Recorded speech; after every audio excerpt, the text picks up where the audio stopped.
Hallelujah. सभी को प्रभु यीशु मसीह के जिंदा जलाली नाम में जय मसीह की।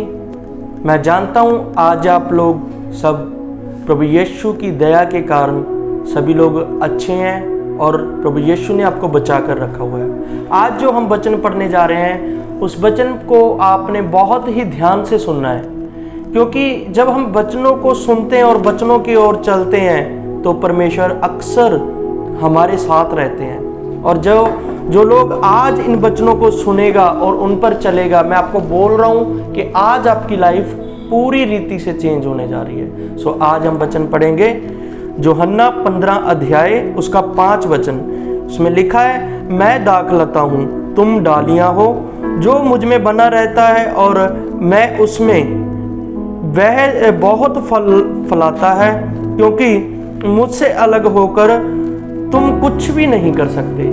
सो हम जैसे कि हम सभी ये बात को जानते हैं कि अगर हम परमेश्वर की ओर बने हुए हैं, हम परमेश्वर की बातों को मानते हैं और परमेश्वर की ओर ध्यान लगा कर रखते हैं, तो परमेश्वर हमेशा हमारे साथ रहते हैं। जब हम मन फिरा लेते हैं, जब हम अन्य लोगों के साथ मिलकर परमेश्वर की ओर से मन फिरा लेते हैं, तो परमेश्वर तुम्हारी ओर से ध्यान हटा लेता है, क्योंकि तुम्हें परमेश्वर की ओर विश्वास नहीं है पर अन्य लोगों के ऊपर विश्वास है। हमें ऐसा कभी नहीं करना, क्योंकि वचन ने हमें यही सिखाया है।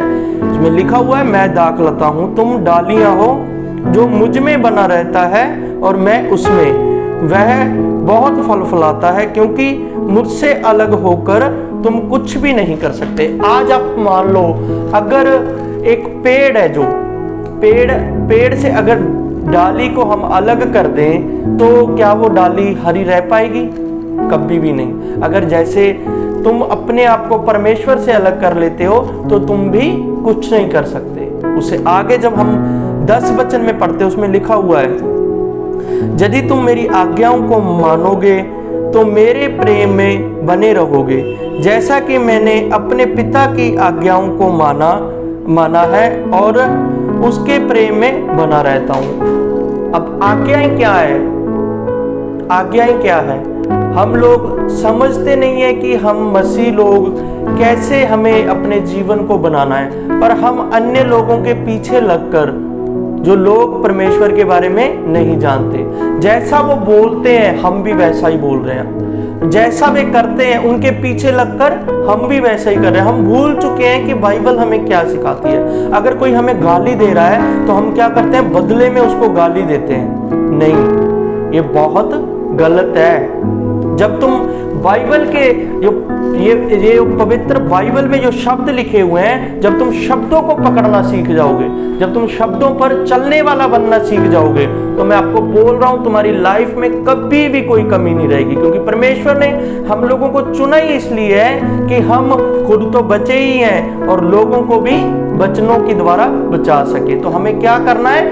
इन वचनों को पकड़े रहना है, वचनों पर चलना है और वचनों का प्रचार करना है। जब तुम वचनों का प्रचार लेकर लोगों के पास जाते हो तो लोगों को क्या होता है? विश्वास बढ़ता है, परमेश्वर की ओर विश्वास बनता है। और उनका विश्वास जब बन गया तो उनका जीवन चेंज हो जाता है। जो कुछ बुराई उनके जीवन में थी वो खत्म हो जाती है। वो कैसे होती है? वो तुम्हारे एक वचन के प्रचार के द्वारा। तुमने जो आज्ञाएं परमेश्वर की मानी है, वो आज्ञा पे जब तुम चल रहे हो और तुम लोगों को बता रहे हो, तब तुम्हारी ओर से लोगों का विश्वास बढ़ता है। तो तुमने क्या करना है? जो वचन आप सुन रहे हो, वचन, जो पहला वचन मैंने आपको बताया, यूहन्ना 15 अध्याय उसका 5 वचन, उसमें लिखा है, मैं दाखलता हूं तुम डालियां हो। हाँ, हम सच में डालियां हैं। अगर हम परमेश्वर से जुदा हो जाते हैं ना, तो हम भी जैसे एक पेड़ से एक डाली जुदा हो जाती है ना, वो सूख जाती है। अगर हम परमेश्वर से जुदा हो जाते हैं तो हमारा जीवन भी व्यर्थ हो जाता है, हमारे जीवन में भी दुख आने शुरू हो जाते हैं। तुम लोग जो ये वीडियो को देख रहे हो, जो वचनों को सुन रहे हो, तुमने देखा होगा अपने जीवन में तुम्हारे ऊपर जो मसीह में बने हुए हैं, दुख तो आते हैं, पर वो दुख क्या है? सिर्फ थोड़े समय के हैं, सिर्फ थोड़े समय के है। हमें कभी भी ऐसा नहीं समझना है, अगर हमारे ऊपर कोई विपत्ति आ गई ना, तो हमें परमेश्वर से जुदा नहीं होना है। विपत्ति के टाइम भी दुख के समय भी हमें परमेश्वर की ओर ध्यान लगा कर रखना है, उन्हें धन्यवाद ही करना है, क्योंकि वो दुख है जो वो हमारे लिए ज्यादा नहीं है, थोड़े समय का है। ठीक है, मैंने आपको पिछले दिनों में बहुत प्रचार किया, पहला पत्रस 5 अध्याय उसके 10 में मैंने आपको जब से ये नया साल शुरू हुआ है तब से मैं उस वचन को आपको सुना रहा हूं। अब तो वो वचन मेरे हृदय में बस चुका है। वो वचन आपको याद है, पहला पत्रस 5 अध्याय उसके 10 वचन में लिखा है। पहला पत्रस 5 अध्याय उसका 10 वचन जब हम पढ़ते हैं ना, उसमें बहुत ही अच्छी बात लिखी हुई है। अभी तो वो मुझे याद भी हो चुका है। पहला पत्रस 5 अध्याय उसका 10 वचन। अब परमेश्वर जो सारे अनुग्रह का दाता है, जिसने तुम्हें मसीह में अपनी अनंत महिमा के लिए बुलाया है, तुम्हारे थोड़ी देर तक दुख उठाने के बाद आप ही तुम्हें सिद्ध और स्थिर और बलवंत करेगा। परमेश्वर ने हमें क्या किया है? बुलाया है। ऊंची आवाज से, ऊंचे शब्दों के साथ हमें बुलाया है। तो तुम्हें क्या लगता है, जब तुम्हें परमेश्वर ने बुलाया है, खुद बुलाया है, वो तुम्हें अधूरा छोड़ेगा? कभी भी नहीं। उससे आगे जब हम 4 अध्याय, पहला पत्रस 4 अध्याय उसका 11 वचन जब हम पढ़ते हैं, उसमें लिखा हुआ है, यदि कोई बोले तो ऐसा बोले, यदि कोई बोले तो ऐसा बोले मानो परमेश्वर का वचन है। यदि कोई सेवा करे तो उस शक्ति से करे जो परमेश्वर देता है, जिससे सब बातों में यीशु मसीह के द्वारा परमेश्वर की महिमा प्रकट हो। महिमा और साम्राज्य युग युग उसी का है। आमीन।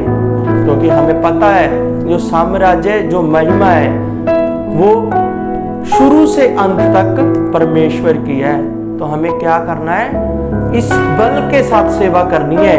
जो परमेश्वर ने हमें बल दिया है ना, वो कभी भी कम नहीं रहता है। जब हम पूरे बल के साथ और दिल के साथ सेवा करते हैं, तो उस सेवा का फल परमेश्वर हमारे फ्यूचर में बहुत ही बेहतर तरीके से हमें देने जा रहा है। तो आओ हम सब मिलकर प्रार्थना करते हैं, क्योंकि जो वचनों को आपने सुना है, उन वचनों को आपने सिर्फ सुनकर छोड़ना नहीं है, उनको अपने हृदय में बसा कर रखना है। जब तुम इस वचनों को पकड़कर इन वचनों पर चलने वाले बन जाते हो ना, तो मैं आपको बोल रहा हूं, आपका जीवन इतने आनंद से भर जाएगा कि तुम्हें कुछ और दिखाई ही नहीं देगा। सिर्फ क्या दिखेगा? आनंद, आनंद और आनंद।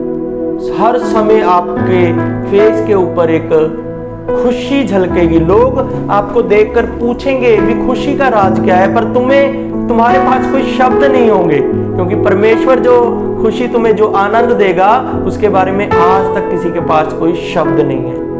क्योंकि हमें भी नहीं पता रहता है कि वो खुशी कहां से, पर वो खुशी हमें परमेश्वर की ओर से मिलती है। चलो आओ, उठाए हाथों को हम प्रार्थना करते हैं। महासामर्थी जलाली खुदावंद प्रभु यीशु नासरी, आपका धन्यवाद करता हूँ परमेश्वर। मेरे सब लोगों को लेकर आपके सिंहासन के आगे, आपके चरणों के आगे आता हूँ और झुकता हूँ खुदावंद प्रभु यीशु। जो बड़ी दया, बड़ी आशीष आपने मेरे लोगों को दी, जो अब तक संभाल के रखा, मैं उसके लिए आपका धन्यवाद करता हूँ परमेश्वर। प्रभु यीशु, मेरे लोग इस वचन को पढ़ने वाले, सुनने वाले नहीं, बल्कि इन वचनों पर चलने वाले, इन वचनों का प्रचार करने वाले बने। खुदावंद प्रभु यीशु, आज तेरी महासामर्थ को मैं अपने लोगों पे रिलीज करता हूँ। तेरी महासामर्थ को अपने लोगों पे रिलीज करता हूँ। आज से मेरे लोग परमेश्वर इन शब्दों को पकड़ने वाले बन चुके हैं, इन शब्दों पर चलने वाले बन चुके हैं, इन वचनों पर चलने वाले बन चुके हैं। खुदावंद प्रभु यीशु, तेरा दया वाला हाथ, तेरी महासामर्थ वाला हाथ मेरे लोगों के ऊपर जाए और हर एक शैतान के बंधन टूट जाए अभी प्रभु यीशु मसीह नासरी के नाम से। खुदावंद प्रभु यीशु, मैं ब्लेस करता हूँ मेरे लोगों को। B free in the name of Jesus, be healed, be healed, be healed in the name of Jesus. खुदावंद प्रभु यीशु, जिन लोगों का विश्वास आज कच्चा था, जिन्होंने इस शब्दों को, इन वचनों को सुना है, जो पिता परमेश्वर सूख चुके हैं, जो सूख चुके हैं परमेश्वर, आज फिर से मैं उनका जीवन हरा करता हूँ। आज फिर से मैं प्रभु यीशु के नाम से उनका उनका जीवन हरा करता हूँ, उनका जीवन हरा करता हूँ, उनकी खुशियों को रिलीज करता हूँ। प्रभु यीशु तेरी बड़ी दया वाला हाथ, तेरी दया वाला हाथ, तेरी दया वाला हाथ मेरे लोगों के ऊपर जाए, जो उनका अंग, जो उनकी लाइफ का हिस्सा सूख चुका है परमेश्वर, वो हरा हो जाए प्रभु यीशु के नाम में, वो हरा हो जाए प्रभु यीशु के नाम में, हरा हो जाए प्रभु यीशु के नाम से। मैं तेरी महासामर्थ को रिलीज करता हूँ मेरे लोगों पे। तेरे स्वर्गदूत जाएं, तेरे स्वर्गदूत जाएं। जो लोग मेरे खुद सूख चुके हैं, उनके अंग सूख चुके हैं, उनके अंगों ने काम करना छोड़ दिया है खुदावन प्रभु यीशु, आज नए बल को, नए बल को, नए बल को मैं रिलीज करता हूँ प्रभु यीशु मसीह के सामर्थी नाम में। महासामर्थी जलाली खुदावन प्रभु यीशु, तेरा दया वाला हाथ, तेरी दया वाला हाथ, तेरी दया वाला हाथ मेरे लोगों के जीवन में जाए अभी, उनका जीवन change change change in the name of Jesus, Jesus of the Nazareth. खुदावन प्रभु यीशु तेरी दया, तेरा कंट्रोल मेरे लोगों के ऊपर जाए, उनकी सूखी हड्डियां हरी हो जाएं, उनकी सूखी हड्डियां हरी हो जाएं प्रभु यीशु के नाम से। जो कैंसर वाले मरीज हैं, जो कैंसर के रोगी हैं, वो अब भी चंगे हो जाएं प्रभु यीशु के नाम से। ओ खुदावन प्रभु यीशु, मैं जानता हूं आपने कभी भी अपने नबी के शब्दों को गिरने नहीं दिया। आज भी आप मेरे शब्दों पे ध्यान लगाकर बैठे हुए हैं और आज भी आप मेरे लोगों को बड़ी हीलिंग देने जा रहे हैं खुदावन प्रभु यीशु। आज मेरे लोगों का जीवन हरा होने जा रहा है, हरा होने जा रहा है प्रभु यीशु के नाम से। आज मेरे लोगों का जीवन नया होने जा रहा है। परमेश्वर तेरी दया, तेरा कंट्रोल, तेरा अनुग्रह सदा मेरे लोगों के ऊपर बना रहे। धन्यवाद करता हूं परमेश्वर, बड़ी सामर्थ, बड़ी आशीष आज अपने मेरे लोगों को दी, उसके लिए मैं आपका धन्यवाद करता हूं परमेश्वर। आपके पाक, पवित्र और उत्तम नाम से मैं मांगता हूं। Amen, amen, amen, amen. God bless you all.